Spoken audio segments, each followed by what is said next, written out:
శ్రీ విష్ణు రూపాయ నమశివాయ. జనవరి 1వ తేదీ బ్రహ్మశ్రీ వద్దిపత్తి పద్మాకర్ గారి జన్మదినం. ప్రతి ఏడు మనం వారికి శుభాకాంక్షలు తెలియజేస్తూ ఉంటాం కదా! కానీ ఈ ఏడాది మాత్రం ఒక ప్రత్యేకత ఉంది. ఏమిటో తెలుసా? వారి షష్ఠి పూర్తి.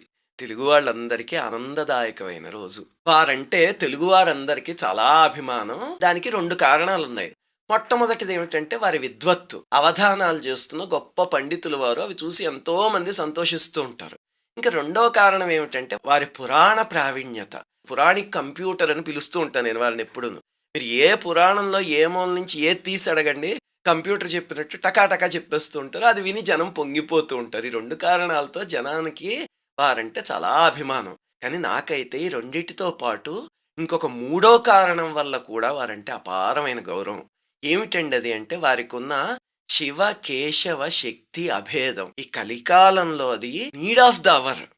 వారు ఎప్పటినుంచో ఏలూరులో వారి ఆశ్రమం ఉంది, ప్రణవపీఠం అని. అక్కడికి రమ్మని ప్రేమపూర్వకంగా ఆహ్వానిస్తున్నా సరే, మీకు తెలుసు కదా నాకు ఈ సాఫ్ట్వేర్ హడావడి. దానివల్ల వెళ్ళడానికి వీలు కాలేదు. కానీ మొన్న ఆ మధ్య వీలు పడితే వెళ్ళొచ్చాను. అక్కడికి వెళ్ళి వారి ప్రణవపీఠం చూసి పొంగిపోయా నేను అసలు. అది ఏలూరులో ఆ చివరి నుంచి ఈ చివరి వరకు ఒక వీధి అనమాట. ఆ వీధి మొత్తానికి వారి పేరే ఉంది, వద్దిపత్తి వారి వీధి అని. ఆ వీధిని వారు 3 ఇచ్చారు. మొట్టమొదటి భాగం వైకుంఠం అని, అక్కడ సత్యనారాయణ స్వామి ఆలయం, అటువంటి విష్ణువుకి సంబంధించినవన్నీ ఉన్నాయి. ఆ తర్వాత మధ్యలో మణిద్వీపం అని చెప్పి అమ్మవారికి సంబంధించిన ఆలయాలు, మహాలక్ష్మి మహాసరస్వతి సమేత లలితా త్రిపుర సుందరి ఆలయం ఉంది. చాలా గొప్పగా ఉంది. ఆ ఆలయం చుట్టూ బ్రాహ్మి, మాహేశ్వరి, కౌమారి, వైష్ణవి, వారాహి మొదలైన మాతృకా దేవతలందరూ ఉన్నారు.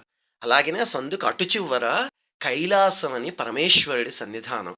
అక్కడైతే ఒక పెద్ద శివలింగం ఉంది. అలాగనే ఇదే ప్రాంగణంలో ఒక వాయు ప్రతిష్టతో ఇంకో శివలింగం పెట్టారు.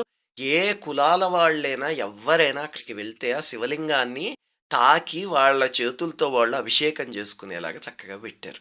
అలాగనే వారు దత్తోపాసకులు కనుక దత్తాత్రేయ స్వామి ఆలయం అవన్నీ ఉన్నాయి. వారు అవధూతల్ని కూడా అలాగే గౌరవిస్తారు. దత్తోపాసన తెలుసున్న వాళ్ళకి తెలుస్తుంది అది. ఇలా ఒకటేమిటి చెప్పుకుంటూ పోతే వారి పీఠంలో లేని దేవీ దేవతలు నాకు ఒక్కళ్ళు కూడా కనిపించలే. మనం ఆరాధించే ప్రతి దేవీ దేవతల మూర్తులు వారి పీఠంలో ఉన్నాయి. అవన్నీ చూస్తూ ఉంటే నాకు ఎంత సంతోషం వేసిందో అసలు. ఈ శివకేశవ శక్తి అభేదం అనేది ఈ కాలంలో సనాతన ధర్మంలో అన్నిటికన్నా ముఖ్యమైనది. రూపాలు వేరుగా ఉన్నాయి కదా అని శివుణ్ణి వేరు, విష్ణువుని వేరు, అమ్మవారిని వేరు అని, వీళ్ళల్లో ఒకళ్ళని పూజిస్తే వాళ్ళు మిగతా దేవీ దేవతల ఆలయాలకు వెళ్ళకూడదు, వాళ్ళని పూజించకూడదు, అలా చేస్తే కనుక నరకానికి పోతారని ఇటువంటి భేదాలు సృష్టించి సనాతన ధర్మంలో భక్తుల్ని ఎప్పుడూ విభజించకూడదు. అది మహాపాపం. దానివల్లనే మత మార్పిడులు దశాబ్దాల పాటు దారుణంగా జరిగేయి, ఇంకా జరుగుతున్నాయి కూడా. తెలుగు వాళ్ళ అదృష్టం ఏమిటంటే సామవేదం వారు, చాగంటి వారు, అద్దిపత్తి వారు మొదలైన గురువులొచ్చి అన్ని దేవతా శక్తుల్ని గౌరవిస్తూ, ఆరాధిస్తూ, సమన్వయపరుస్తూ ప్రవచనాలు చెప్పి జనాల్ని సన్మార్గంలో నడిపిస్తున్నారు. ఏలూరు వెళ్ళి వారి ప్రణవపీఠాన్ని సందర్శించొచ్చాక శివకేశవ శక్తి అభేదం కోసం వారు చేస్తున్న కృషికి వారి పైనున్న గౌరవం రెట్టింపైంది. ఇదే కాదు, ఇంకా ప్రణవపీఠంలో ఎన్నో విశేషాలున్నాయి. ఉపనిషత్తులో శిక్షావళిలో ఒక చోట చెప్తారు, మాతృదేవోభవ పితృదేవోభవ యాన్యనవద్యాని కర్మాణి అని. వారు ఏం చేశారంటే వాళ్ళ తల్లిదండ్రులవి, అత్తమామలవి నలుగురివి కూడా నిలువెత్తు విగ్రహాలు నిర్మింపజేసి రోజు వాటిని కూడా ఆరాధిస్తూ ఉంటారు, ఈ ఉపనిషత్తు వాక్యంలో చెప్పినట్టు. ఇంకొక విశేషం ఏమిటంటే వారు ప్రేమగా పెంచుకునే వృక్షాలు. అబ్బో, అక్కడ ఎన్ని రకాల చెట్లున్నాయి. ఆరాధనలో ప్రాశస్త్యం ఉన్న ఏ దేవతా వృక్షం పేరైనా చెప్పండి, వారి ప్రణవపీఠంలో అది కనిపిస్తుంది.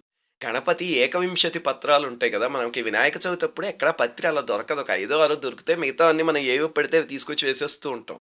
అక్కడ ఏకవింశతి పత్రాలు ఉన్నాయి. అలాగే ఆయుర్వేదంలో పనికొచ్చే ఎన్నో అపురూపమైనవి అక్కడ చెట్లు అవన్నీ ఉన్నాయి.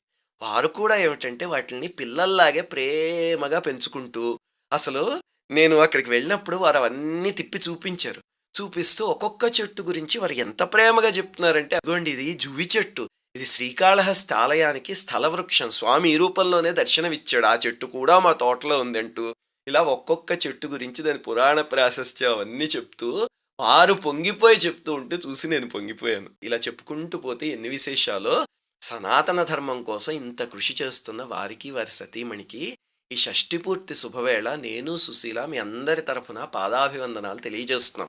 అమ్మవారి దయ వల్ల వారిలాంటి పుట్టినరోజులు మరెన్నో జరుపుకుని, జనాన్ని ఆధ్యాత్మిక మార్గంలో నడిపించే శక్తి అమ్మవారు వారికి ఇలాగే ప్రసాదిస్తూ ఉండాలి అని కోరుకుంటూ శ్రీమాత్రే నమః.